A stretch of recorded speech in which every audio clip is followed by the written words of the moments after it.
¿Qué hay? ¿Qué tal? Vamos bien de hora, ¿no? Sí. Bien, pues buenas tardes a todos. Bueno, una vez más nos reunimos en esta serie de seminarios, talleres que estamos haciendo de forma presencial y virtual. Y en este caso, por casualidades del destino, de forma muy oportuna, teniendo en cuenta lo que la ciudad de Granada pues ha vivido en estas últimas semanas como consecuencia de una investigación judicial y las consecuencias anejas a esto, que hacen que lo de hoy tenga una especial oportunidad, ¿no? Tratamos de ser siempre oportunos, pero en esta ocasión no ha sido porque nosotros lo fuéramos, sino porque circunstancias ajenas a nosotros han provocado que seamos especialmente oportunos. La verdad es que les quiero agradecer que estén aquí. Lo hemos confundido a todos con ese correo electrónico que salió el otro día diciendo que el viernes 28 sería esta jornada, ¿no? Y que creo que ha despistado a alguna gente, pero bueno, con independencia de eso, para mí hoy es un día muy especial. Yo, la verdad es que tengo circunstancias personales para no estar aquí, que además me van a obligar a irme en cuanto presente a don Manuel Villoria, pero sí que para mí era especial invitar a don Manuel Villoria a nuestra sede, a nuestra casa y a esto, ¿no? Yo no le voy a hacer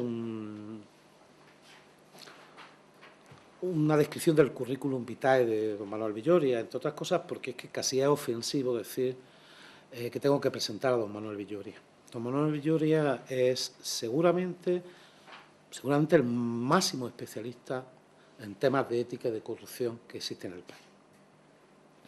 No de ahora, no se puso a estudiar ayer el tema. Todos los que lo conocemos llevamos leyendo cosas sobre ética pública de don Manuel Villoria, yo creo que desde la antigüedad antes de Cristo. Ya estaba don Manuel Villoria ilustrándonos sobre el tema. Eso, por supuesto, pues ha provocado que intervenga tanto nacional como internacionalmente en numerosos proyectos, procesos, grupos de expertos, de todo tipo. Yo me voy a permitir, no es la presentación de un libro, pero sin embargo, me parece que él me corregirá, la primera vez que los juristas nos ponemos a pensar cómo prevenir la corrupción. Don Manuel Villoria, Chema Jimeno, mi compañero de Zaragoza, al que hemos tenido oportunidad también de traerlo aquí, y Julio Tejedor, también otro compañero ilustre que ocupa además ahora cargos públicos en el Gobierno de Aragón, se ha encargado de coordinar un equipo para publicar este libro que se llama La corrupción en España, ámbitos, causas y remedios jurídicos. Bueno, el propio libro ya lo dice todo, ¿no? De por qué está aquí don Manuel Villoria, ¿no? Es un libro que yo les recomiendo, no llevo porcentaje por venta de derechos de autor, así que no se me puede acusar de hacer ningún elogio que no sea totalmente justificado, pero les puedo decir que es seguramente uno de los estudios más serios, desde el ámbito jurídico y desde el ámbito sociológico también, ¿no?, que se han hecho en los últimos tiempos sobre la corrupción, ¿no? Yo no me quiero ir porque es un tema que me apasiona actualmente, yo creo que él lo sabe, que ¿no?, acabo de embarcarme en un proyecto de investigación de I+D sobre este tema, pero yo tengo la sensación que la jornada de hoy es especialmente útil. ¿Y por qué es especialmente útil? Porque la intención, el objetivo de la jornada es poner de manifiesto cómo hemos adoptado muchas medidas contra la corrupción, reforma del Código Penal, ley de transparencia y buen gobierno, jurisdicción contable, pero todas descoordinadas entre sí. El problema es que, a diferencia de los italianos, que tienen una ley anticorrupción y que de forma integral han visto el problema, con mayor o menor fortuna, pero de forma integral, nosotros nos hemos decantado porque sea el legislador penal, cuando se pone a legislar contra la corrupción, quien lo haga, prescindiendo de la visión y del impacto que eso tenga en la legislación administrativa. El legislador administrativo, cuando lo hace sin darse cuenta de las repercusiones que eso tiene en el ámbito penal o en el contable, en donde la jurisprudencia, bueno, los acuerdos y resoluciones de las el Tribunal de Cuentas en esta materia, pues también no es que produzcan confusión. No quiero decir que ni los jueces penales produzcan confusión, ni los tribunales de cuentas produzcan, pero sí que esto hace falta integrarlo, ¿eh? Tenemos que repensarnos la prevaricación administrativa, esto qué significa, cuándo esto de verdad es un delito, cuándo no, y si de verdad es útil. Si de verdad es útil, porque luego parece que no lo era mucho, a la vista de lo que hay. A la vista de lo que hay, no parece que hayamos acertado con esa visión unilateral de los problemas, porque además sobre los medios represivos, y ahora el profesor Villores nos ilustrará sin duda, existen otro conjunto de actuaciones sobre las que quizás no hemos hecho el hincapié suficiente. Bueno, yo no quiero robarle protagonismo a nadie esta tarde, solo quería dejar esa reflexión, agradecerle, no saben lo que ha tenido que hacer, porque venir de Madrid en autobús aquí, eso es poco menos que un castigo, una noche toledana, una noche toledana por aquello de las espadas, ¿no? Pero él no quería dejar de estar hoy aquí. Yo, Manolo, la verdad es que te lo agradezco. Lamento mucho tener que irme. Te acabo de explicar las razones que ineludiblemente me obligan a irme. Te voy a dejar con mi discípula, que es más guapa que yo, sin duda, ¿eh? Y te agradezco una vez más muchísimas gracias. Tu cariño y tu comprensión, ¿eh? Muchas gracias. Muy bien. La verdad es que es un placer venir siempre aquí y la verdad es que esta vez me ha costado mucho porque tenía una conferencia por la mañana con los comisarios de policía sobre estos temas, pero lo cual me hacía imposible llegar al avión y al final me he venido en autobús porque Federico se lo merecía. Todos ustedes, sin lugar a dudas, también. Vamos a hacer lo siguiente. Sí, ¿no? Vamos a hacer lo siguiente, si no les importa, que es que yo voy a hablar aproximadamente casi 50-55 minutos y luego podamos tener, 45 minutos y luego tengamos un tiempo de debate. Yo creo que me recogen aquí a las 6:20, con lo cual si a las 6:15 acabamos, pues perfecto. Y luego vuelvo otra vez a otro autobús para irme en tren a Madrid, pero bueno, han sido así las cosas y yo, ante todo, cumplo con mis obligaciones y mis compromisos, ¿no? Bueno, en primer lugar, quisiera plantearles unas pequeñas reflexiones muy breves en torno a unas ideas sobre la ética, ¿no? Unas reflexiones sobre la ética antes de entrar en temas institucionales. Y son las siguientes. En primer lugar, ¿qué es la ética, no? La ética son un conjunto de concepciones e intuiciones de las que nos valemos para definir lo que está bien y lo que está mal, lo que se puede hacer y lo que no se puede hacer, lo que hay que evitar, ¿no? Los seres humanos necesitamos la ética porque sin la ética seríamos incapaces de convivir. Si no entendemos que tenemos que respetar unas reglas del juego para vivir con otros, aunque sea para empezar en la familia, pues sería imposible la convivencia. Entonces, todo ser humano que tenga un mínimo de desarrollo moral tiene que entender que hay una serie de reglas que hacen que en ocasiones uno tenga que sacrificar su egoísmo por cumplir con esas reglas, porque al final eso se te devolverá crecido. Es decir, que esa pérdida de interés personal en un determinado momento luego te vuelve crecido porque se genera interés colectivo, interés común.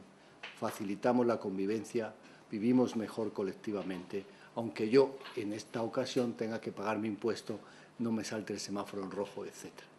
Puede que tenga mucha prisa y me venga muy bien saltarme el semáforo en rojo, pero si todos hiciéramos eso, el resultado sería colectivamente destructivo, ¿no?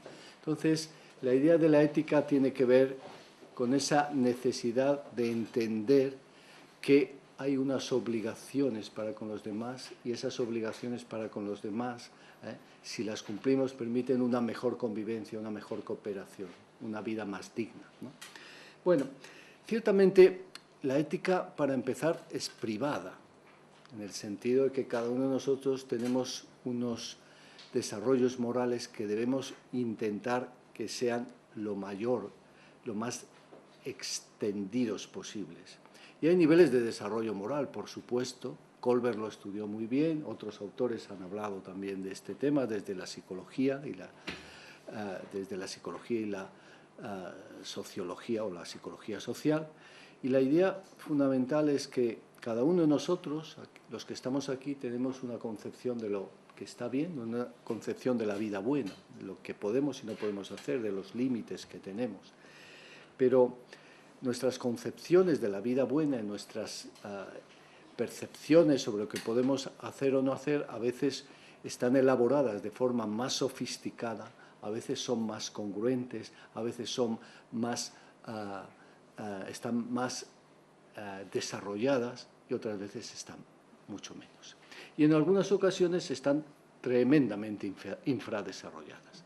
La idea de Colbert es que hay un primer nivel que él llama de subdesarrollo moral prácticamente, que es la de aquellos seres humanos que no distinguen claramente entre el bien y el mal, que toda su vida se basa en un objetivo concreto, que es el mayor placer más inmediato posible, que buscan o evitan el dolor y que en la búsqueda de ese placer inmediato no distinguen entre el bien y el mal, ¿no? Es decir, sería el famoso, el típico gángster o el miembro de un grupo de crimen organizado. Él sabe que para conseguir la droga, el dinero, ese placer inmediato que quiere esa noche, le han dicho que tiene que matar a tal persona y la mata. Y lo hace. ¿Por qué? Porque si no le matan a él y porque además matándole va a obtener el placer para ese día. ¿Qué pasará mañana? No lo sé, ¿no? Ese mundo verdaderamente terrible, sinuoso, es el mundo en el que hay un sector de nuestra sociedad que vive y que genera unos tremendos problemas para el conjunto de la comunidad, ¿no? Por suerte no es así toda la sociedad. Si fuera así, el mundo sería, como decía Hobbes, breve, brutal y siniestro, ¿no? La vida sería breve, brutal y siniestra. Sería la guerra civil permanente. Nivel de desarrollo moral 1, repito, en nuestras sociedades suele estar reducido a un pequeño grupo de personas que hacen mucho daño, pero que no son la sociedad. En el nivel de desarrollo moral 2, que sigue siendo preconvencional con la teoría de Colbert, en el nivel segundo, lo que encontramos es lo que él llama el egoísta compulsivo, que es aquella persona que no es capaz de sacrificar su interés por nada ni por nadie, ni siquiera por su familia, ni por los más cercanos, ni por sus amigos. Será amigo tuyo en tanto en cuanto le interese. El día que le dejes de interesar ya no eres amigo suyo. Usa a los hijos, usa a la familia para sus propios intereses, pero realmente es una persona que es incapaz de sacrificarse por nada y por nadie. Hay reglas ahí que dicen, usted debe hacer tal, es incapaz, si el egoísmo le puede. Lo que pasa es que suelen ser de alguna forma inteligentes estratégicamente, es decir, que su sueño es que todos los demás cumplan con las normas menos ellos. Por eso a lo mejor muchas veces son personas que se dedican a hablar de ética y las obligaciones que hay que cumplir, con el sueño de que todos los demás lo hagan menos ellos, ¿no?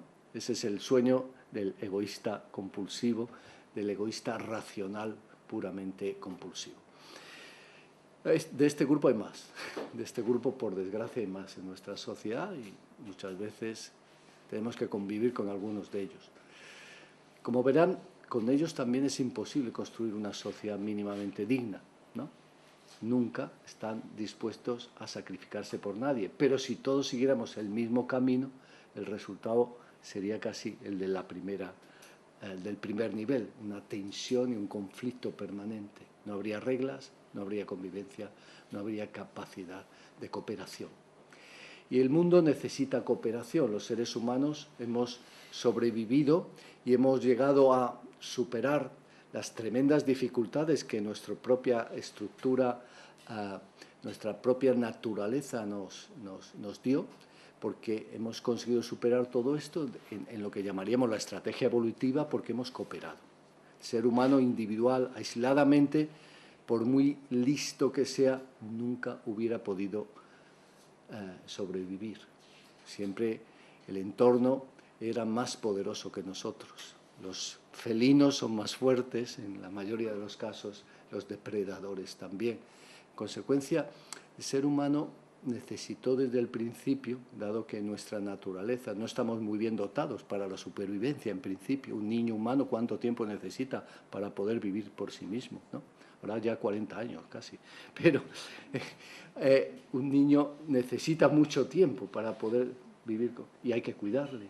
Y entonces eso generó como estrategia de supervivencia la necesidad de la cooperación, y los clanes necesitaron estructuras de cooperación. Para ello surgen toda una serie de lo que llamaríamos sentimientos prosociales, sobre los cuales escribió maravillosamente bien en su momento ya Adam Smith o Hume, y hay sentimientos prosociales como la empatía, ese hecho de que los seres humanos no nos gusta en principio ver sufrir a otros seres humanos. Siempre hay psicópatas, pero lo normal es que no nos guste, que si hay alguien que sufre a nuestro lado sentimos angustia, ¿no? Que exista esa reciprocidad, cuando alguien te hace un favor sientes la necesidad de devolvérselo, que exista en última instancia por ejemplo cierto sentimiento casi natural de rechazo a la injusticia. Todo eso genera grupos sociales, los permite cohesionar y eso nos permitió sobrevivir. Pero lo cierto es que todavía hay muchos seres humanos que viven en esa absoluta sensación de que en el momento que pierden algo para ellos, nadie gana con ello, solo ellos pierden y en consecuencia son incapaces de colaborar. En el nivel de desarrollo 3 ya entramos en lo que llama Kohlberg la ética convencional, y verán por qué cuento esto ahora para empezar. En la ética convencional, el nivel 3 es lo que Kohlberg llama el buen compañero. El buen compañero es aquella persona que sí es capaz de sacrificar su egoísmo, su interés personal en un determinado momento, pero por los más cercanos, por sus amigos, por su familia. Es alguien que puede que en este momento le encantaría estar echándose la siesta, pero va a ir a verte al hospital. Y es alguien que le encantaría echarse la siesta, por ejemplo, pero va a recoger a su hijo al colegio, y cumple con sus obligaciones con los más cercanos y siente que hay unos deberes que tiene que cumplir más allá de su interés personal y de su egoísmo. ¿Cuál es el problema? Que este tipo de personas no ve más allá del grupo cercano. Es decir, los compromisos sociales, los compromisos cívicos, no acaba de verlos.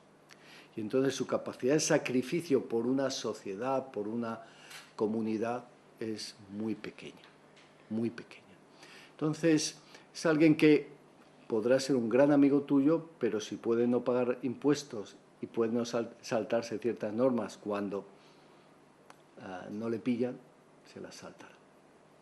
Esto me parece muy importante para entender cómo han funcionado históricamente muchas sociedades y cómo han ido evolucionando y funcionando otras. Hay sociedades donde este nivel de desarrollo moral es mayoritario. Y entonces son sociedades que llamamos particularistas. Y las sociedades particularistas tienen un problema, y es que, en principio, tendemos a resolver los problemas sociales de forma parcial, de forma no objetiva. Por ejemplo, si tengo un empleo para cubrir, que lo cubra un amigo. Por ejemplo, si tengo la posibilidad de dar una subvención, mejor a los amigos. Por ejemplo, ¿no? Y si tengo que dar un contrato, pues a uno de los nuestros, ¿no? Es una estructura particularista. Si puedo a los de mi familia, pues los primeros, los amigos después, los colegas de partido también. Claro, si se dan cuenta, esa estructura particularista genera un problema muy grave para una comunidad, y es la dificultad de implantar un Estado de Derecho sólido y unas instituciones previsibles. Porque lo que dice la ley luego no se aplica en la práctica. La ley dice seleccionemos por igualdad y mérito, la práctica, la realidad dice seleccionemos por igualdad y mérito, pero si podemos antes a los nuestros, ¿no? Y esto es la base de una gran parte de la corrupción que se da en sociedades mediterráneas como la nuestra. Entonces, tenemos estructuras clientelares muy fuertes, estructuras particularistas muy fuertes, porque el desarrollo moral de nuestra población todavía está muy vinculado a este nivel. En el nivel 4 ya, sin embargo, se da lo siguiente. Entramos en lo que Colbert llama el buen ciudadano. ¿Quién es el buen ciudadano? Pues aquella persona que es capaz de sacrificar sus intereses personales por esto que llamaríamos el buen funcionamiento de nuestra comunidad, por la construcción cívica de nuestra convivencia. Al final, este tipo de personas esencialmente lo que hacen es cumplir las leyes, entendiendo que, dado que esas leyes en una sociedad democrática surgen del pueblo, o surgen de los representantes del pueblo, y expresan de alguna forma, ¿no?, ese interés común, el cumplimiento de las leyes y ese compromiso con la legalidad permite que esa sociedad funcione previsiblemente, con un Estado de Derecho que es sólido y que eso genera unos beneficios para la comunidad. Entonces, ¿qué ocurre? Que este tipo de personas, frente a la ley, entienden que hay una obligación moral de cumplirla. Fíjense lo importante que es esto. Hay una ley y yo tengo que cumplirla. ¿Pero por qué? Porque debo cumplirla, es una obligación moral, y si no la cumplo, tengo un problema de conciencia. Cuando me llega el fontanero y me dice con IVA o sin IVA, si le digo sin IVA, esa noche no voy a dormir bien, porque he incumplido. Y no es que haya incumplido una norma, una ley, he incumplido una obligación moral con mi comunidad, a través del incumplimiento de la norma. Y entonces, claro, entramos en sociedades de otro tipo, sociedades donde se supera en parte el particularismo hacia un universalismo ético. ¿Qué quiere decir esto? Pues que en esas sociedades la cultura de la legalidad es muy diferente a las otras. La cultura de la legalidad es muy diferente y eso hace que la comunidad funcione con mucha más previsibilidad, el Estado de Derecho sea más sólido, las posibilidades de corrupción son mucho menores. Y además la propia sociedad genera esa fuerza hacia el cumplimiento de la legalidad, porque cuando alguien no cumple, cuando alguien no respeta la norma, se produce rechazo social. Rechazo social. Y eso genera vergüenza social. Y entonces es terrible, porque el ser humano, uno de los miedos más asentados que tenemos es el miedo al rechazo social. De hecho, que explica también Kafka en la Metamorfosis: si me convierto en un escarabajo, todos les genero repugnancia, es terrible, ¿no? Bueno, pues esto creo que es muy importante para entender el funcionamiento de ciertas sociedades y de otras. Nivel de desarrollo moral. Cuando vivimos en una sociedad en la que nuestra relación con la ley no es moral, sino es social, tenemos un problema, porque cumpliremos la ley normalmente si se producen tres condiciones. Primera condición, que los demás la cumplan. Si yo creo que los demás no la cumplen, yo tampoco. Mientras que en el otro tipo de sociedades, yo cumplo la ley, me da lo mismo si los otros la cumplen o no, yo tengo que cumplirla, es mi obligación moral. Segundo, yo cumplo la ley si creo que los demás esperan de mí que la cumpla. Y tercero, yo cumplo la ley si no la cumplo y me sancionan. Y esto explica muy bien el problema del IVA o sin IVA. ¿Por qué? Porque cuando llega el fontanero y me dice con IVA o sin IVA, y yo le digo sin IVA, lo hago porque creo que los demás no lo pagan, porque si voy al bar y le digo a los amigos que no he pagado el IVA, me invitan a una copa, y tercero, porque es dificilísimo que me pillen. Consecuencia, tenemos un problema de cultura de la legalidad.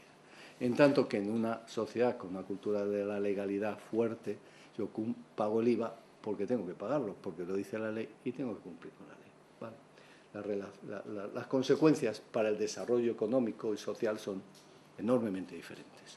Entonces, como sociedad española, la construcción de unas bases morales para el buen desarrollo institucional ahora mismo están en conseguir que la ciudadanía pase del nivel 3 al 4. Muchos ya estaréis allí, pero hay muchos que no están, y eso se nota. Y muchos que mandan, además, no están ahí, y eso se nota, ¿no? Y luego están los niveles 5 y 6, que ya la ética postconvencional, que eso ya es más complicado, porque eso ya se refiere a personas que hacen de la ética el centro de su vida y que intentan ser coherentes ya no con las leyes en sí, sino con principios morales universalistas en todo momento, lo cual hace que en ocasiones este tipo de personas incluso se enfrenten a la legalidad establecida si entienden que es injusta, inmoral. Y eso es lo que lleva a la desobediencia civil en algunos casos. Y claro, este tipo de personas pues son pocas. Y tenemos Martin Luther King o Gandhi, evidentemente son personas que han ido a la cárcel por incumplir las normas, pero por razones morales. Yo no cumplo normas que son inmorales, que son contrarias a principios de la dignidad del ser humano, que están contra la dignidad del ser humano. Y evidentemente voy a la cárcel encantado, ¿no? Tengo que ir a la cárcel, iré, pero yo no cumplo la norma. Bueno, a mí me bastaría con que en la administración pública tuviéramos personas del nivel 4. Ya sería maravilloso. Si quienes entran tienen un nivel de desarrollo moral 4, es decir, somos buenos ciudadanos, ya la cosa cambia mucho, ¿no? Bien, a partir de ahí, el otro elemento que quería destacarles antes de entrar en los temas de desarrollo institucional es el siguiente. Nosotros, como les decía antes, somos seres sociales, no vivimos aislados, no podemos vivir aislados, necesitamos de otros seres humanos para la felicidad, para el bienestar, en su momento para la supervivencia.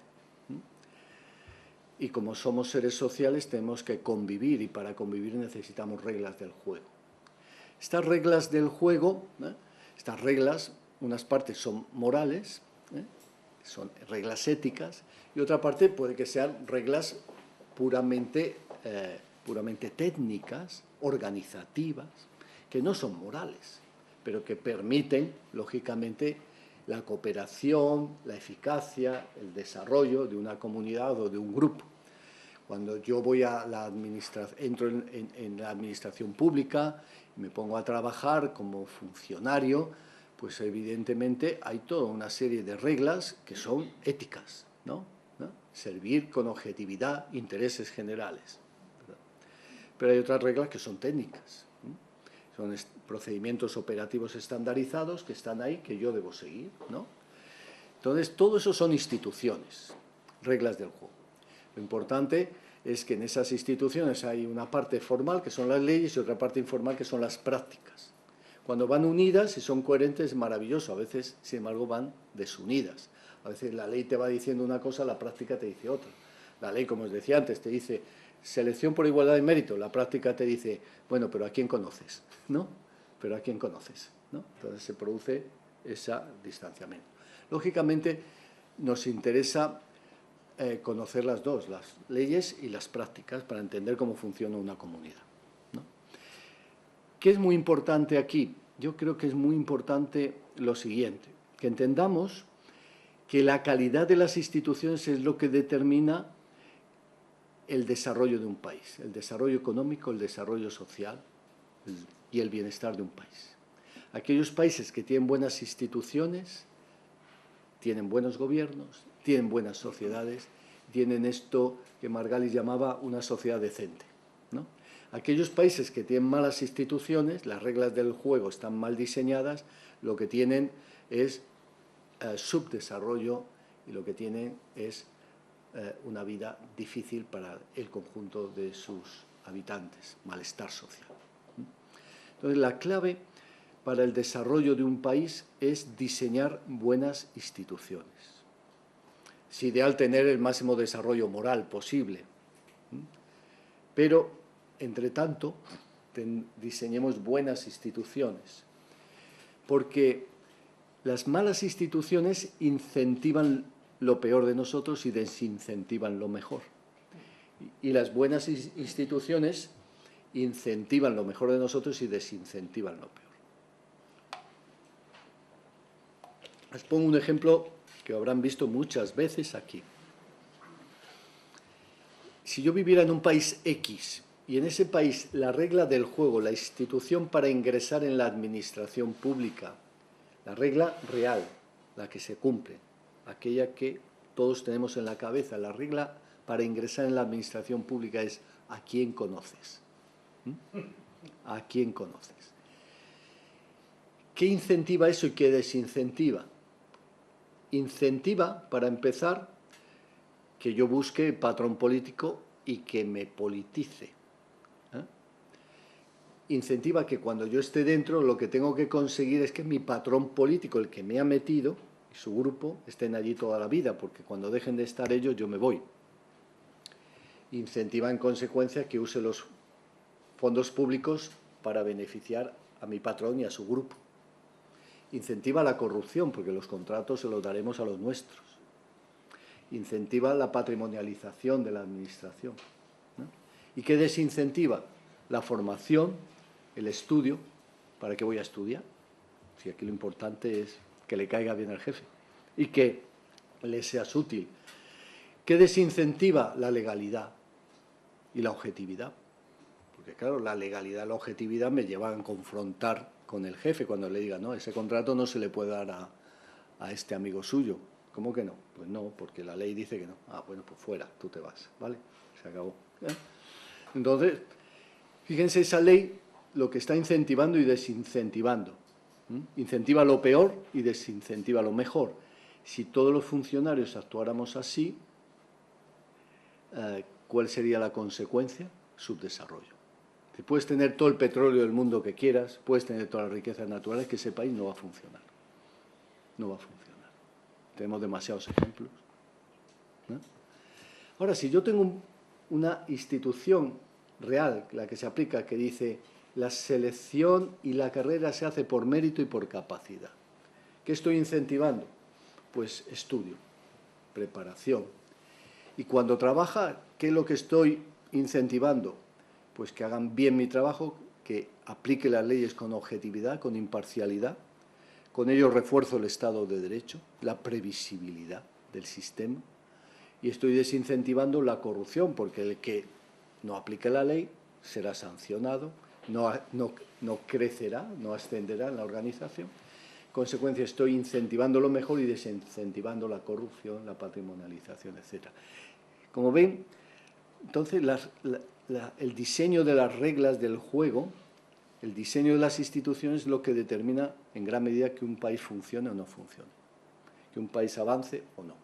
Yo creo que esa es la clave de lo que hoy quiero contaros, ¿no? Que en el diseño institucional están las claves del futuro de este país. Desde luego que el desarrollo moral es muy importante, pero si creyéramos que lo único que importa es el desarrollo moral, probablemente nos encontraríamos en un círculo vicioso. No podemos tener buenas instituciones porque la gente no tiene el desarrollo moral suficiente para tener buenas instituciones y, en consecuencia, como tenemos malas instituciones, la gente tiene un desarrollo moral bajo y, en consecuencia, entramos en lo que llamamos las trampas social, ¿no? La trampa social, un sistema que no. Pero yo creo que España puede que tenga problemas de desarrollo moral colectivo, pero a pesar de eso, tiene mucha gente con mucha voluntad de hacer las cosas bien y de cambiar, y es el momento de dar el salto hacia mejores instituciones. Las que tenemos, algunas son buenas, pero hay otras que necesitan cambios importantísimos, porque no funcionan. Y todos los que estamos aquí estamos de acuerdo con ello. Hay muchas que no funcionan, ¿no? Y como no funcionan, hay que rediseñarlas y hay que redefinir el sistema, ¿no? Y en eso estamos, ¿no? Entonces, la ética es fundamental. Los funcionarios, sin lugar a dudas, tenemos que tener claro cuáles son nuestros principios, tener claro cuál es el bien interno de nuestra profesión, aquello que la justifica socialmente. Oiga, ¿para qué queremos funcionarios? Para que sirvan con objetividad los intereses generales, no para que sirvan sus intereses, no para que ganen dinero, ¿eh? Evidentemente yo no podría ser profesor si no me pagaran, pero el objetivo de que yo estoy aquí es intentar dar la mejor clase posible y dar sentido a mi esfuerzo, a mi trabajo. ¿Me pagan más o menos? Bueno, si no me pagaran nada, pues a lo mejor en ningún sitio, pues no podría moverme de mi casa, porque no podría, sería tan débil que no podría salir. Pero el objetivo mío no es el dinero en sí. Mi objetivo es hacer bien mi trabajo. Si un médico, cuando me ve entrar por la puerta, piensa, dice, a ver cuánto dinero le saco a este idiota, pues está actuando desde una perspectiva de ética profesional muy mal. Ahora, un médico lo que tiene que hacer es prevenir, curar enfermedades y buscar la forma mejor de ayudarme. Si es muy buen médico, a lo mejor luego me cobra más dinero que otro, pero él lo que quiere es curar mi enfermedad. Entonces, las éticas profesionales se basan en esto, ¿verdad? En la idea de fondo de que cada profesión es una práctica cooperativa que ayuda a que la sociedad funcione mejor, pero para eso cada miembro de su profesión tiene que respetar el bien interno de esa profesión, lo que justifica socialmente esa profesión. Y luego a partir de ahí desarrollar toda una serie de valores y prácticas que le permiten desarrollar adecuadamente esa profesión, ¿vale? Ese sería el marco de lo que denominaríamos la ética profesional. Nosotros como funcionarios tenemos una serie de principios, hay toda una serie de valores que ahora están en una cierta transformación, porque claro, ¿cuáles son los valores fundamentales de los empleados públicos, de los servidores públicos? Pues en principio, como decíamos antes, la objetividad, la imparcialidad y la legalidad. Sin estos, todo lo demás es muy difícil que funcione. Pero hoy en día estamos hablando también de la eficiencia. Es cierto que intentemos hacer las cosas al menor coste posible, o de la efectividad, es decir, intentemos que lo que hacemos tenga impacto. Preocupémonos porque tenga impacto social, que mejore nuestra sociedad y que lo haga a un coste razonable. Pero hoy también introducimos valores como la transparencia. Entonces, la transparencia se ha incorporado como un valor importantísimo en lo que sería el mapa axiológico de los servidores públicos. La transparencia, la rendición de cuentas, otro elemento clave. Tenemos que rendir cuentas, tenemos que explicar a la gente lo que hacemos, justificarlo y asumir las consecuencias de hacer las cosas mal, desde los niveles políticos al resto. Un valor fundamental en toda administración mínimamente avanzada. Y tenemos que, otro valor propio de la actualidad, en la actualidad y desde siempre, porque este es histórico, es la integridad, del que ahora hablaremos, la integridad. Yo tengo que ser una persona íntegra, honesta en el sentido que os decía antes. Tengo que ser coherente en mi conducta con los principios profesionales esenciales de mi organización y de mi profesión. Y eso es ser íntegro. Entonces, integridad, legalidad, imparcialidad y objetividad, efectividad con eficiencia, transparencia, rendición de cuentas y, desde luego, también últimamente la idea de participación es otra de las grandes líneas que marca, de alguna forma, el mapa de valores de del buen gobierno y, a partir de ahí, del buen funcionario, ¿no? Y una vez que tengo claro eso, pues hay que socializar a la gente, hay que explicarle la importancia de esto y lo que es muy importante y que se olvida muchas veces, hay que dar ejemplo. Porque la ética se aprende con ejemplo. Yo puedo contar 20.000 veces una cosa, lo bueno que es hacer no sé qué, pero si luego en mi práctica diaria soy contrario a ello, pues yo creo que todos los que somos padres sabemos lo que quiero decir con esto. Si tú le estás diciendo a tu hijo, hay que no sé qué y no sé cuánto, ¿no? Hay que ser buen ciudadano, y luego te ve que te saltas el semáforo, que no pagas los impuestos, ¿no? Que te han detenido 3 veces por malos desórdenes públicos. Pues mira, el muchacho lo que está aprendiendo no son lo que tú le cuentas, sino lo que ve en ti, ¿no? Entonces, creo que es muy importante que tengamos claro los principios, los deberes del servicio, que es todo el conjunto de normas que es necesario cumplir, porque son aquellas que de alguna forma marcan los límites a nuestra conducta, establecen lo que no podemos hacer y otras establecen lo que debemos hacer. Y ahí tenemos los códigos éticos, tenemos las normas de incompatibilidades, las de conflictos de intereses, tenemos todo un conjunto de normas que es fundamental que conozcamos y que respetemos. Es muy importante también, y esto creo que es necesario también recalcarlo, que nosotros cuando tomamos decisiones como empleados públicos, cuando actuamos como empleados públicos en el marco del principio de servir el interés general con objetividad y con una serie de valores, es muy importante que tengamos en cuenta que hay un valor que está por encima de ellos. Está por encima de servir con objetividad los intereses generales. Y es el valor de la dignidad del ser humano. Si eso lo olvidamos, probablemente podamos ser excelentes funcionarios, pero unos monstruos, ¿no? El ejemplo más famoso es el caso Eichmann, ¿no? El caso Adolf Eichmann era un joven alemán que quería trabajar en la policía.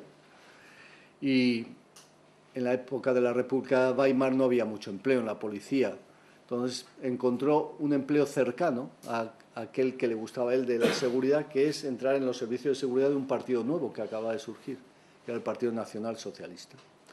Cuando el Partido Nacional Socialista entró en las SA, cuando el Partido Nacional Socialista, los nazis, llegan al poder, él pasa con todo las SS al Ministerio del Interior y le hacen teniente coronel de la Gestapo y desde ese puesto le encargan, entre otras funciones al principio, le encargan ya luego en un determinado momento la cuestión judía. Él está en las SS Gestapo dedicado a la cuestión judía, al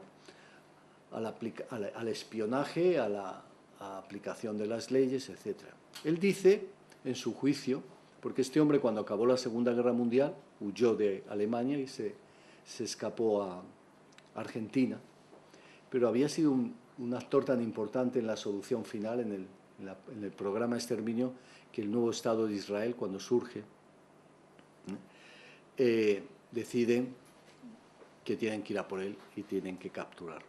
Lo encuentran en Argentina, lo secuestran y lo llevan a Jerusalén, donde le hacen un famoso juicio que Hannah Arendt narra maravillosamente en su libro Eichmann en Jerusalén, ¿no?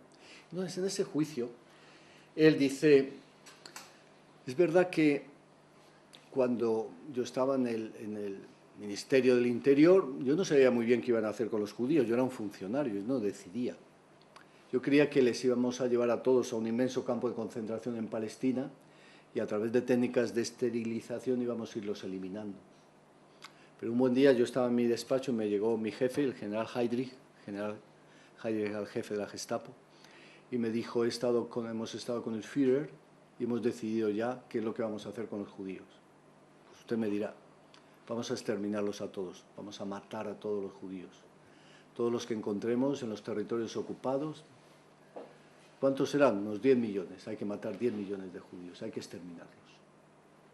Dice que cuando recibió esa orden sintió un cierto mareo porque vio la dimensión del fenómeno. Pero en el juicio dice, pero yo era un funcionario y un funcionario tiene que obedecer. Y poco a poco en el juicio él va creciéndose y en un determinado momento él intenta demostrar lo buen funcionario que era. Y entonces dice, porque yo fui un funcionario muy eficaz. Los trenes de la muerte salían siempre a su hora y llegaban a tiempo. Iban llenos de personas a morir, pero lo importante es que los trenes salieran a tiempo, eficacia, cumplía los objetivos. Y lo hicimos además con mucha eficiencia, porque el método del gas ciclón es un método que es muy eficiente. Ahorrábamos mucho coste en mano de obra, ahorrábamos mucho coste en munición y además nuestros soldados ya no se volvían locos, porque antes los que estaban en los batallones de la muerte, de tanto matar niños y mujeres, muchos acababan locos, ¿no? Entonces, dice, ya no tenemos tantos soldados locos, en consecuencia hemos sido muy eficientes. Y eso sí, yo lo hice con gran imparcialidad, sin implicarme personalmente, como un buen funcionario prusiano. Bueno, pues era un buen funcionario prusiano y un monstruo, ¿no? Por eso, primero está la dignidad del ser humano, y a partir de ahí el respeto a los derechos y libertades fundamentales en el marco de nuestra Constitución. En ese marco servimos los intereses generales con objetividad y luego intentamos hacerlo con transparencia, con efectividad, con rendición de cuentas, etc. ¿Vale? Esto es fundamental entenderlo. También es importante entender que muchas veces nos gustaría dar bien a todos, generar bienestar para todos, pero en situaciones de crisis más, lo que sabemos es que muchas veces tenemos que elegir entre lo malo y lo peor. ¿Sí o no? Muchas veces elegimos entre lo malo y lo peor. Entonces, es muy importante que tengamos algo de ética utilitarista también a la hora de tomar decisiones, que comprendamos también la ética utilitarista. La ética utilitarista dice, el ser humano busca el bienestar y huye del dolor. Eso es parte fundamental del ser humano. Pero si el ser humano es inteligente, encontrará que su bienestar está más protegido cuando los demás tienen bienestar. Si yo vivo en un entorno de gente feliz, yo seré más feliz, ¿no? Todos lo sabemos, si vas a casa y todos están amargados, por muy contento que vayas, te acaban amargando la noche. Entonces, en un estado, a nivel de estado, esto nos lleva a una regla fundamental a la toma de decisiones, que es que hay que buscar el mayor bien para el mayor número. El mayor bien para el mayor número, como regla en la toma de decisiones. El problema es, ¿y qué pasa con la minoría? ¿Hasta dónde sacrificamos a la minoría? Sacrificamos a la minoría hasta tanto que entre ahí el principio de la dignidad del ser humano. Ahí es donde entrarían los límites. Pero por eso yo quiero recordaros que muchas veces tenemos que elegir. Tenemos que seleccionar. Nos gustaría hacer el bien a todos, pero tenemos que elegir. ¿Cómo podemos elegir el mayor bien para el mayor número? Sin dañar, sin atentar contra la dignidad de las personas que no podemos darles ese bien, pero hay que buscar el mayor bien para el mayor número. Y finalmente, la virtud como un elemento fundamental en todo nuestro planteamiento, porque a mí me lo decía, me acuerdo, el profesor Aranguren, me decía siempre, no olvide una cosa, que una cosa es la ética pensada y otra cosa la ética vivida. Entonces, hay gente que habla mucho de ética, pero luego su comportamiento no tiene nada que ver, ¿no?, con la ética. Un día me enseñó un tarjetón muy divertido, que lo tenía ahí guardado siempre. Y ponía en el tarjetón, te ruego que hagas lo posible para que mi discípula tal tenga la máxima calificación en la tesis doctoral. Firmado tal, catedrático de ética. Dice, mira, este es el ejemplo, ¿no? Catedrático de ética. Mucha ética, pero mira, luego en la práctica no ha aprendido nada para él. Entonces, lo importante es nuestro comportamiento, al final, no solo lo que decimos. Entonces, nuestro comportamiento está muy definido por nuestro carácter, por las virtudes que hayamos conseguido atesorar, y esto es aristotélico, ¿no? Es decir, un buen ciudadano es aquel que con esfuerzo, con disciplina, consigue incorporar a su comportamiento unas virtudes y genera un carácter ético, es que él es así. Estas virtudes, decía Aristóteles, son la prudencia, hay que buscar huir de los extremos, tomar decisiones prudentes es buscar decisiones equilibradas. Hay que ser valientes. Si tengo que decirle la verdad al poder, tengo que decírsela. Si le tengo que decir al alcalde, mire usted, no podemos hacer esto, pues se lo tengo que decir, y hay que ser valiente. Y hay que ser justo, hay que buscar la justicia en todos los actos de nuestra vida, en nuestra casa, en las decisiones con nuestros compañeros, en las tomas de decisiones diarias, buscar la justicia, el equilibrio, la justicia y la equidad, y hay que ser templado, evitar que las pasiones te dominen cuando tomas decisiones. Si tú incorporas eso a tu comportamiento diario, constituyes un carácter ético, ¿no? Y esto se ve muy bien en un libro que leí hace mucho tiempo, que trataba de 20 vidas, de 20 personas que habían salvado judíos durante la Segunda Guerra Mundial. Entonces, al final les hacían entrevistas muy largas, que intentaban ver, a ver si tenían algún rasgo en común, de tipo socioprofesional, religioso, tal. No tenían, había gente que era católica, había gente que era protestante, había gente que era atea, había profesores, había campesinos, había médicos, había de todo. Pero decía, al final del libro llegaba a una conclusión. ¿Qué es lo que tenían en común? El carácter ético. Y eso se veía en la pregunta final que hacían a toda esta gente. Le hacían una pregunta final en la entrevista que decía, ¿y usted por qué se jugó la vida por gente que no conocía? Usted se ha jugado la vida por gente que no conocía. ¿Por qué hace eso? Y a mí siempre me emociona la respuesta de una campesina polaca, porque refleja esto que os quiero decir. La campesina polaca dice, sí es verdad, porque a quien protegía judíos le mataban, pero si yo pudiendo salvar a una familia no la salvo, ¿quién sería yo? ¿Podría mirarme al día siguiente en el espejo? Y dice, es que yo soy así. Entonces la ética tiene que ver con esto, ¿no? La ética profesional tiene que ver con esto, y la integridad como seres humanos y como profesionales está ahí, ¿no? Si tú desarrollas unas virtudes y un carácter, es mucho más fácil que luego todo lo que el marco de deberes se convierta en la práctica en algo real, ¿no? Este es el marco de la ética profesional. ¿Qué ocurre? Que me encantaría confiar en la ética de nuestros políticos y en la ética de todos nuestros compañeros funcionarios, pero por desgracia no nos basta. La ética, si estuviera desarrollada, por lo menos a los niveles 4 de Colbert, estaría maravilloso, pero parece que no va por ahí la cosa todavía, ¿no? Y prueba de ello son algunos datos que os voy a dar. En España teníamos un grado de satisfacción con la democracia que era casi 20 puntos por encima de la media europea en el 2004. Ahora estamos más de 20 puntos por debajo en satisfacción con la democracia.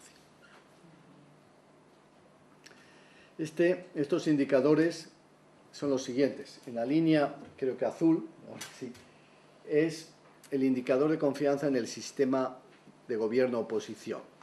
La línea roja es el indicador de confianza o de satisfacción con la gestión del gobierno, y la línea verde, el indicador de satisfacción con el primer partido de la oposición. No creo que tenga que explicaros mucho cómo va la cosa, ¿no?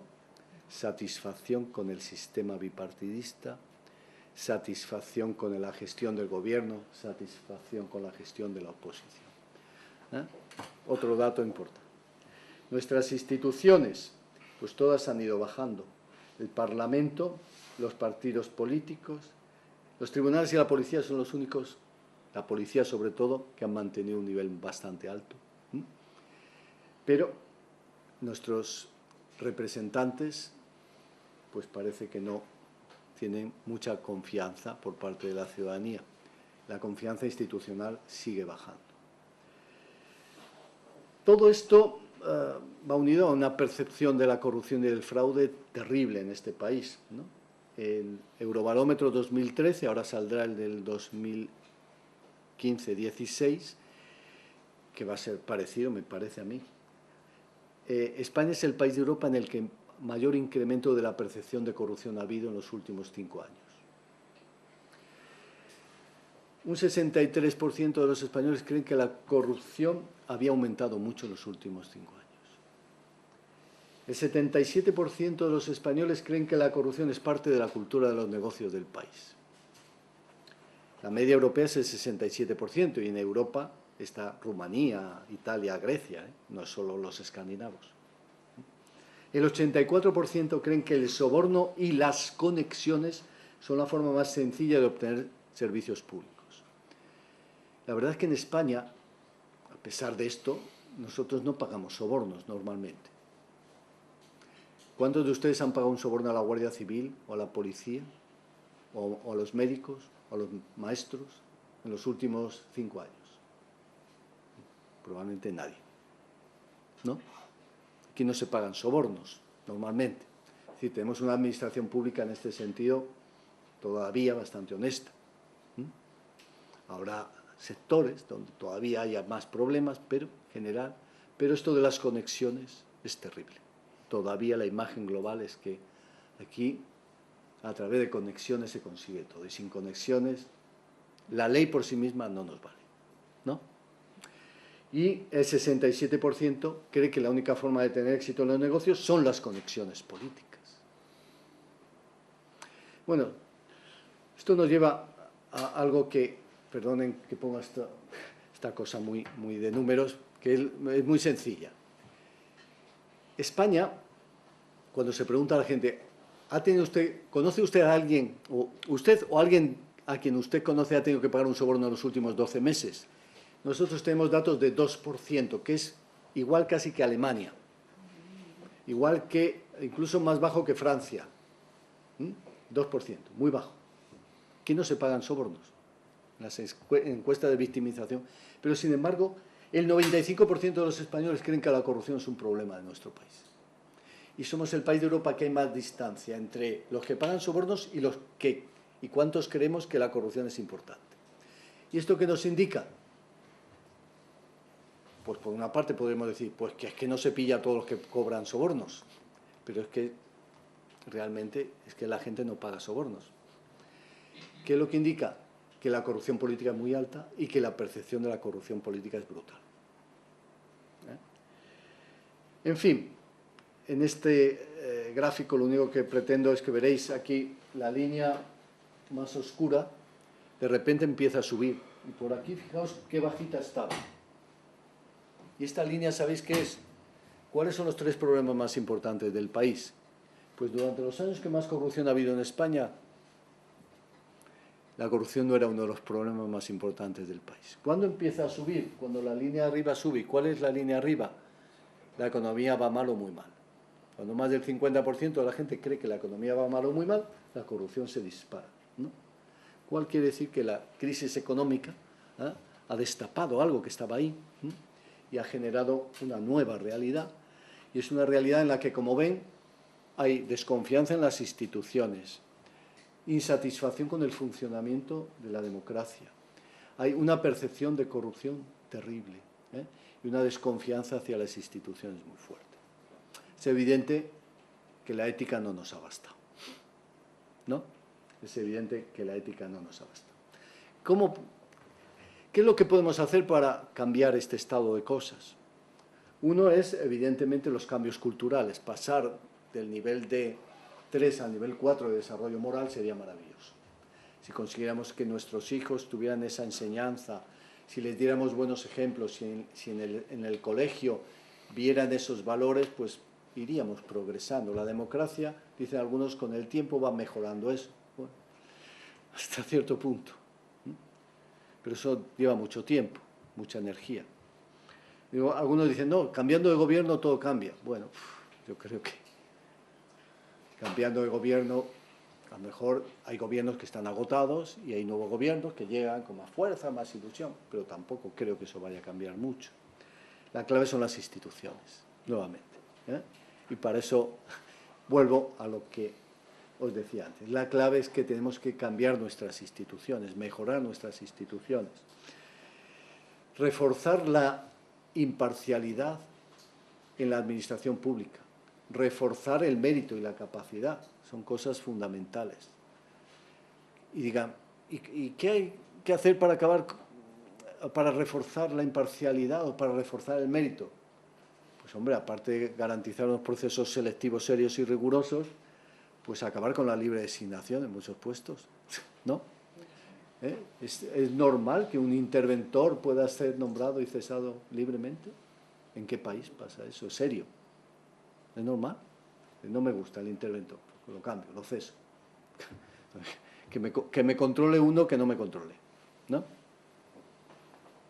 O no, si no tenemos una función directiva profesional es otro problema.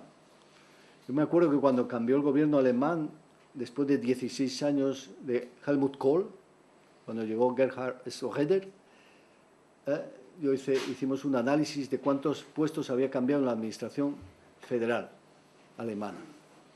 Y al cabo de un año habían cambiado, creo que eran 24 o 25 puestos. Lógicamente habían cambiado los ministros y los secretarios de Estado, pero después de ahí para abajo 24 puestos.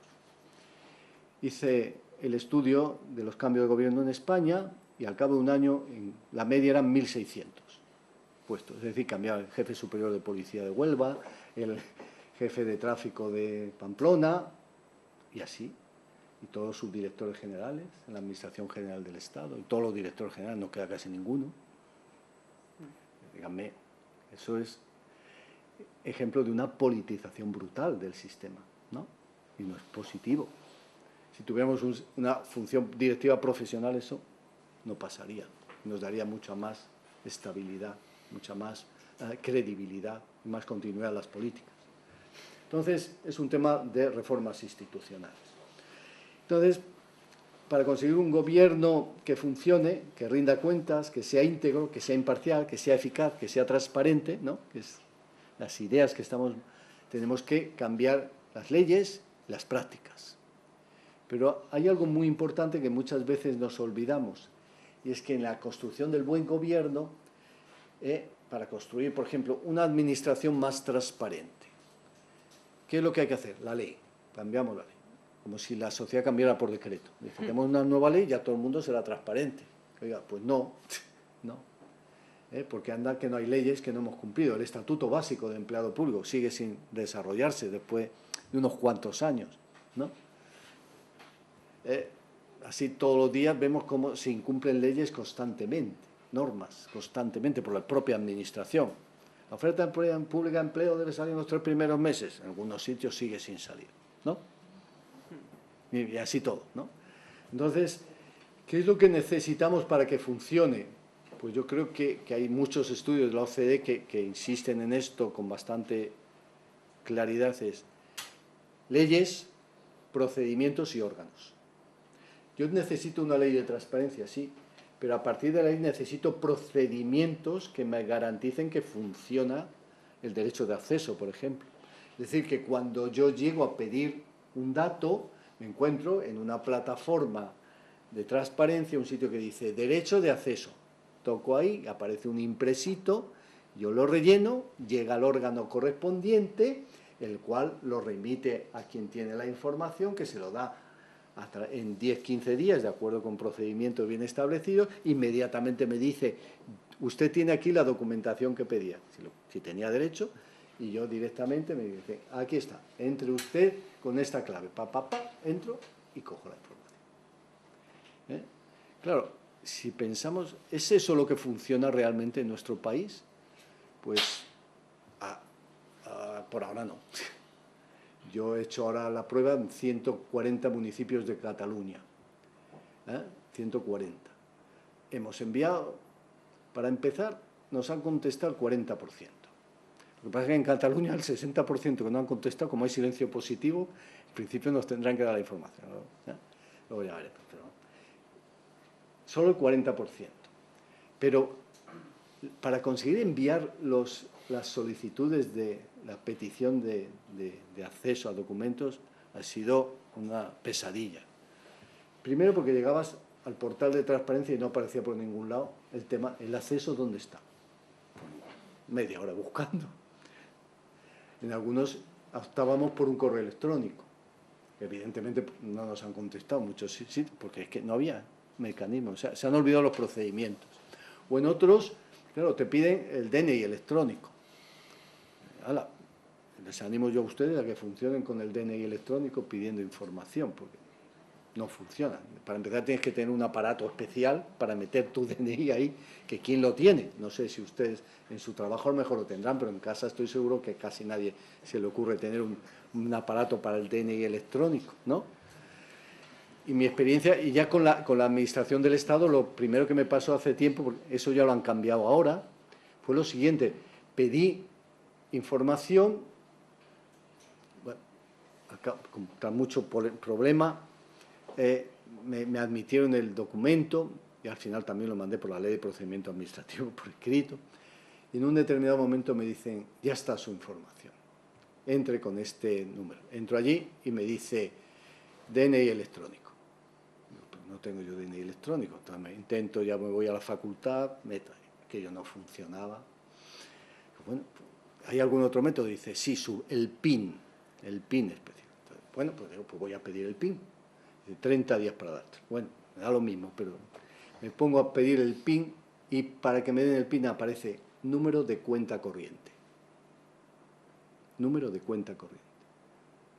Yo digo, doy el número de cuenta corriente, puede que esto sea un fraude. ¿Qué es esto? ¿Qué pasa aquí?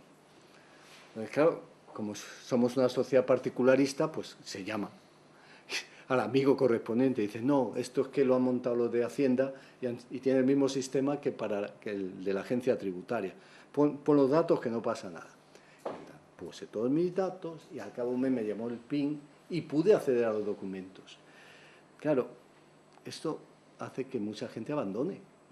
Bueno, ya, me da lo mismo, me quedo sin información. Entonces, ¿para qué queremos la ley? El derecho de acceso, si los procedimientos no funcionan.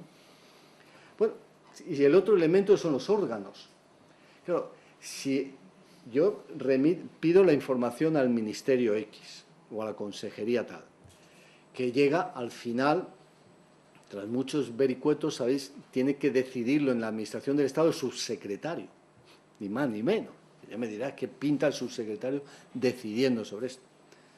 Llega el subsecretario y dice, no, esta no se da porque es políticamente sensible, dile que no. Entonces, y me dicen que no porque las posibilidades, ¿sabes? Porque afecta al medio ambiente, o porque hay razones de seguridad jurídica, yo qué sé. Digo, pues voy a recurrir. Claro, si me voy al contencioso, sabéis que puede que a los 4 años lo consiga, pero yo ya a lo mejor ya estoy muerto, ya esa información cuando llegue, ¿para qué me sirve? Entonces, han creado el órgano que es el Consejo de Transparencia y Buen Gobierno. Si el Consejo de Transparencia y Buen Gobierno está politizado, si el Consejo de Transparencia y Buen Gobierno de alguna forma puede ser influido políticamente, tampoco me va a servir de nada porque me va a rechazar y entonces, otra vez al contencioso. Entonces, el órgano es fundamental. El órgano por ahora está funcionando razonablemente bien, por suerte, con lo cual tenemos ahí una cierta garantía. Pero nuevamente, para que esto funcione, necesito la ley, necesito los procedimientos, necesito los órganos. El buen gobierno necesita una transformación de marco legal, de procedimientos y de órganos. Y los órganos tienen que tener algo que en España es complejísimo, que es algo de independencia, de imparcialidad, de protección, porque si no... Y entonces ahí entramos en un tema que es bastante complejo de resolver en nuestro país. Yo me acuerdo cuando fui al Congreso en la comparecencia para la Ley de Transparencia, dije, es fundamental que el órgano sea independiente. Y me dijo una diputada, me parece muy bien, ¿cómo consigue usted que un órgano sea independiente? Porque llevamos aquí mucho tiempo y nunca hemos conseguido órganos independientes. ¿Cuál es el mecanismo? Dice, porque claro, el Tribunal de Cuentas tiene toda la protección para ser independiente, pero sabemos que no es independiente. El Tribunal Constitucional tampoco es muy independiente. El Consejo General del Poder Judicial, pues bueno, ¿no? Entonces, claro, ¿cuál es la respuesta que uno le puede dar? Pues elijan gente independiente. Si eligen gente independiente, el órgano será independiente, ¿no? Si eligen amiguetes, gente del partido, pues lógicamente tenderán a devolver los favores, ¿no? Bueno, pero esta es la clave. Una última reflexión y ya acabo. No me llevaría horas y horas a hablar de esto. Si queremos reformar nuestro sistema institucionalmente, una última reflexión, no nos basta concentrarnos en el Ejecutivo. El Ejecutivo es muy importante. Conseguir más transparencia en el Poder Ejecutivo, mejor rendición de cuentas, mayores niveles de integridad, todo eso es importantísimo. Pero no podemos dejar de lado el Legislativo, ni el Poder Judicial, no podemos dejar de lado el Tribunal de Cuentas, ni el Defensor del Pueblo, y desde luego no podemos dejar de lado los partidos políticos, los medios de comunicación, las empresas, la sociedad civil, y eso se nos olvida muy a menudo. Y, oiga, la reforma institucional, sí, pero si las empresas siguen sobornando, oiga, ¿qué sistemas de compliance, de control de corrupción tienen las empresas? ¿Cómo controlan? ¿Aplicamos de una vez ya la responsabilidad criminal de las personas jurídicas o no lo aplicamos? Pues tendremos que aplicar. ¿Los partidos políticos tienen sistemas de control interno adecuados? ¿Rinden cuentas? ¿La Ejecutiva rinde cuentas a sus afiliados? ¿Hay democracia interna? ¿Tienen sistemas de ética internos y de integridad que controlen la integridad seriamente? Porque si los partidos políticos, que son un factor esencial en una democracia muy partitocrática como es esta, tienen unos sistemas que hacen que las cúpulas se autorreproduzcan, que no rindan cuentas, que los comportamientos no éticos sean protegidos y sean reforzados y tal, pues tendremos un problema, ¿no? Por mucho que cambies la ética en la administración pública, si en el nivel político todo sigue funcionando como siempre, ¿no?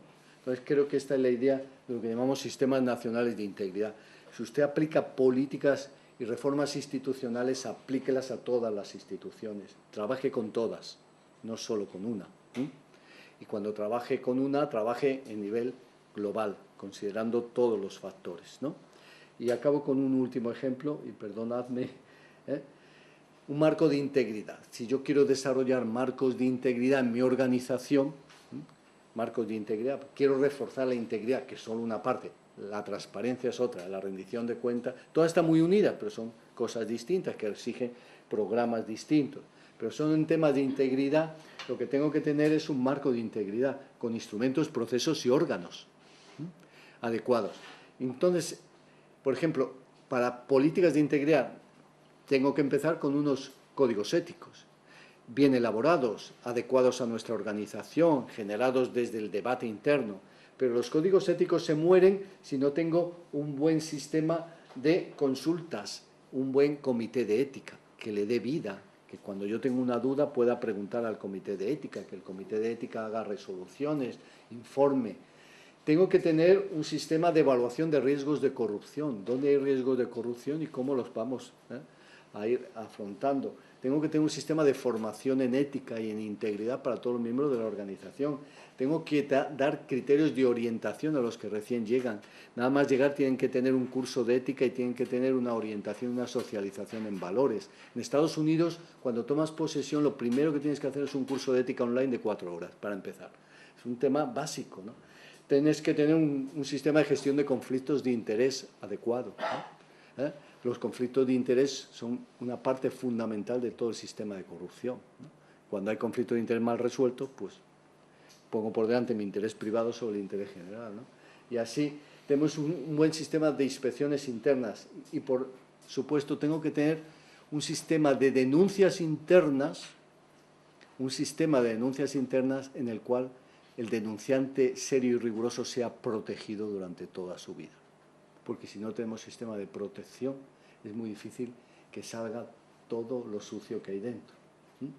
Y entonces nuestro país tiene un problema de detección y de prevención de la corrupción enorme. No sale todo lo que hay. Y no sale porque nadie es capaz de hablar. Si fuéramos protegidos, saldrían muchas más cosas. Pero si no eres protegido, tienes que ser casi un héroe para poder decir lo que has visto, cómo lo has visto. Entonces, esto es un ejemplo de los muchos que podríamos tener de cómo desarrollar políticas y programas que contribuyan al buen gobierno, que si es posible hay que lanzarlos a todos los pilares de la sociedad, que eso nos dará lugar a unas reformas institucionales que permitirán al país desarrollarse mejor, de forma más justa y de forma más estable.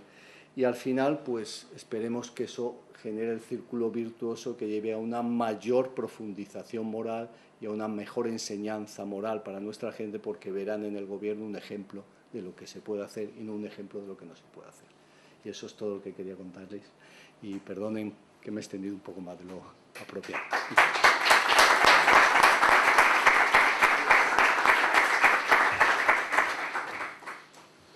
Bueno, muchas gracias.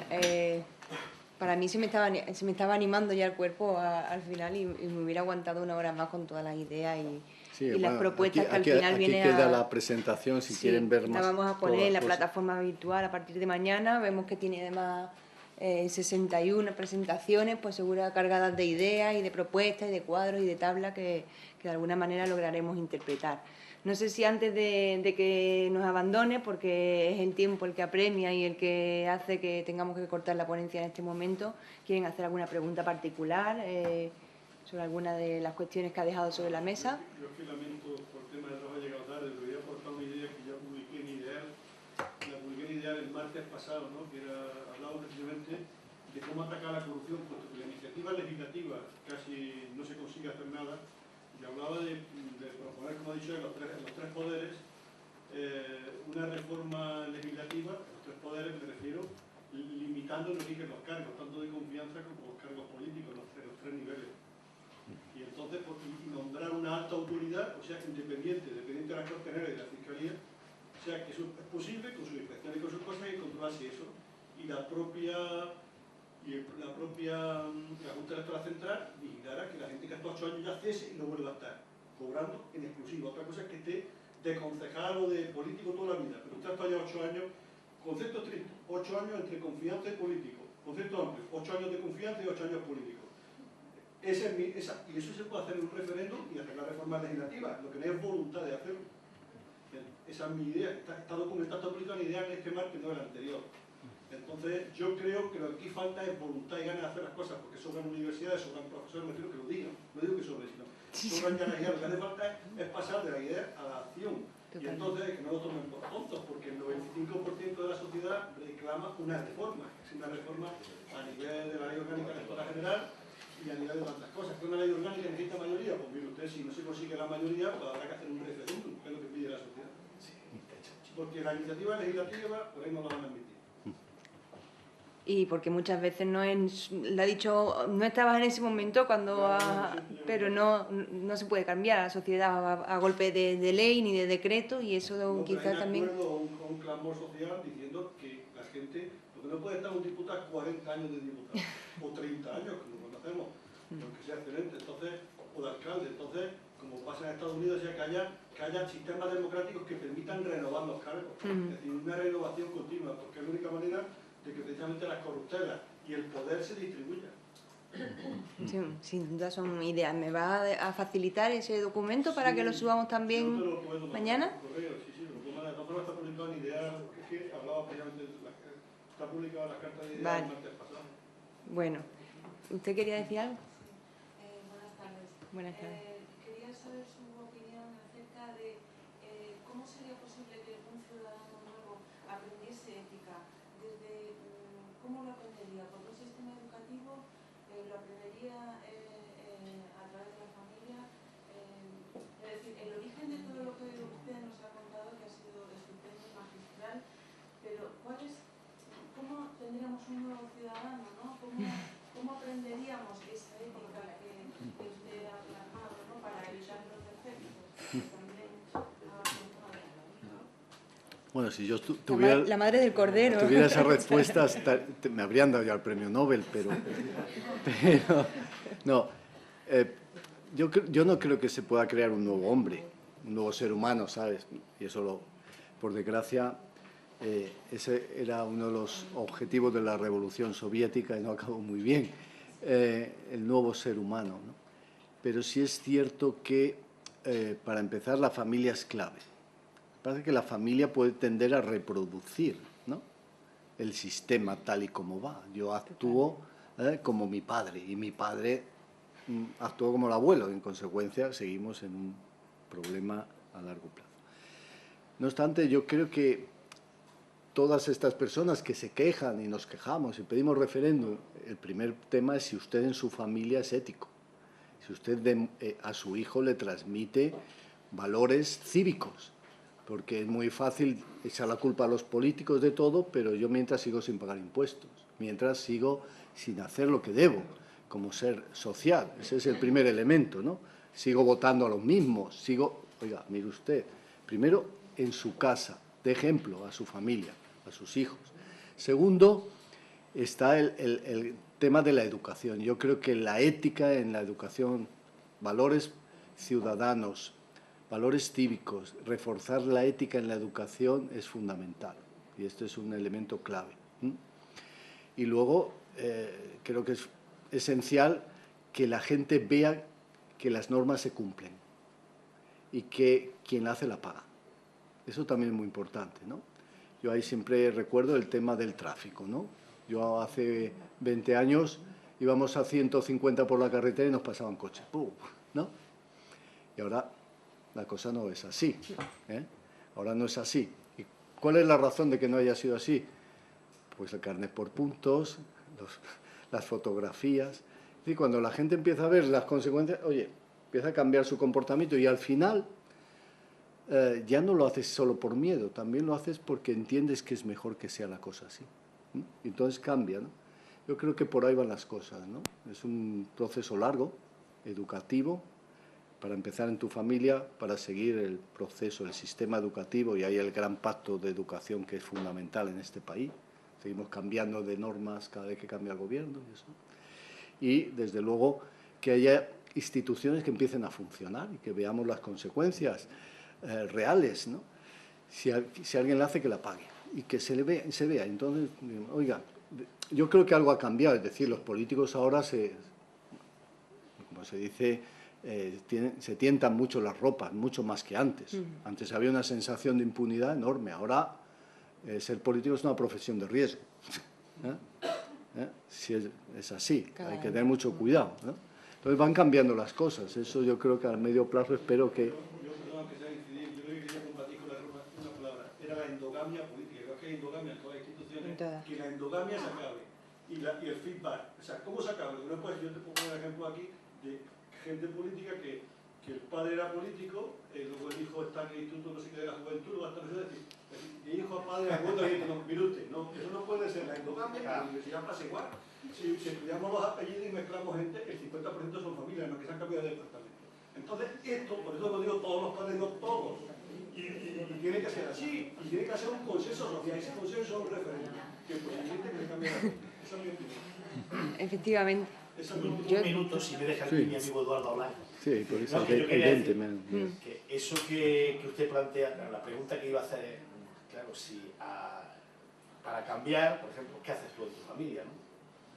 La cuestión es si a ti te va bien, si a ti te va bien lo que hay, si a la clase política le va bien lo que hay, si no hay una especie de entente, de acuerdo, de pacto, si lo que llevamos viendo durante muchos años, muchos de los que estamos aquí, que trabajamos en la función pública, es que las mismas personas que critican unos comportamientos y unas determinadas maneras de organizar los gobiernos, los municipales o provinciales, cuando esas mismas personas pasan a ocupar el sillón en el que pueden decidir, no replican las decisiones de los anteriores, ¿no? Es decir, que no sé, puedes coger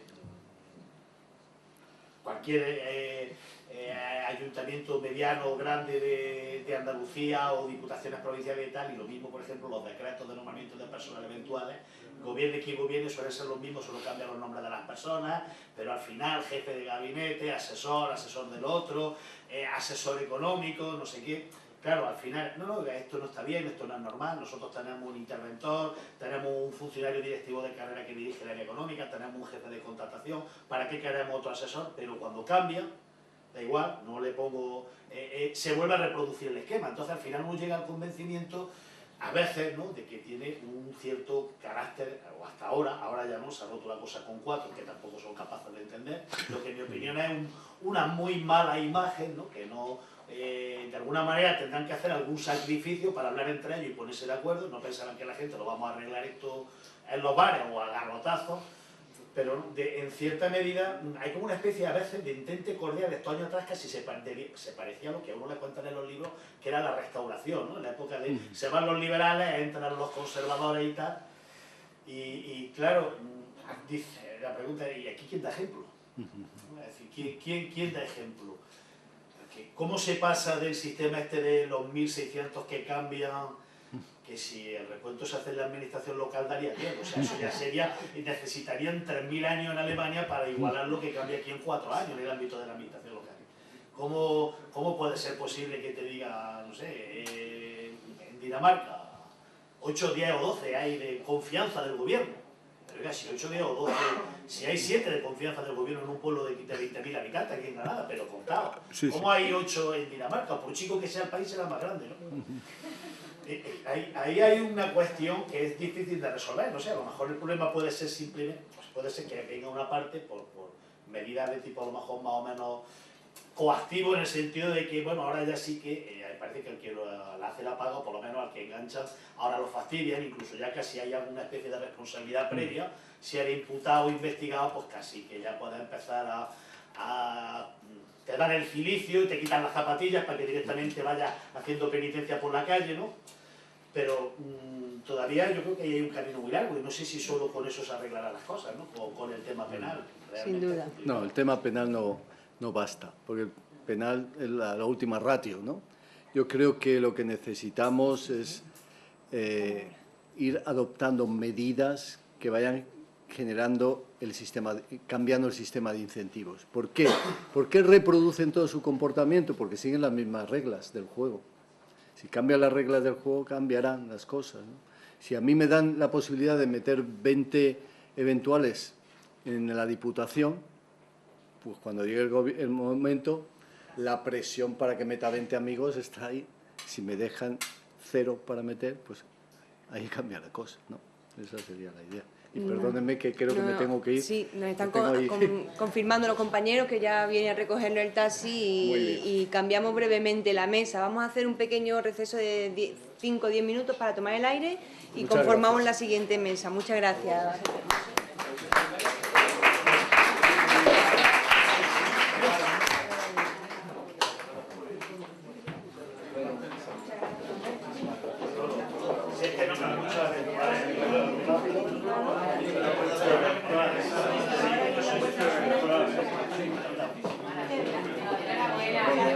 Gracias.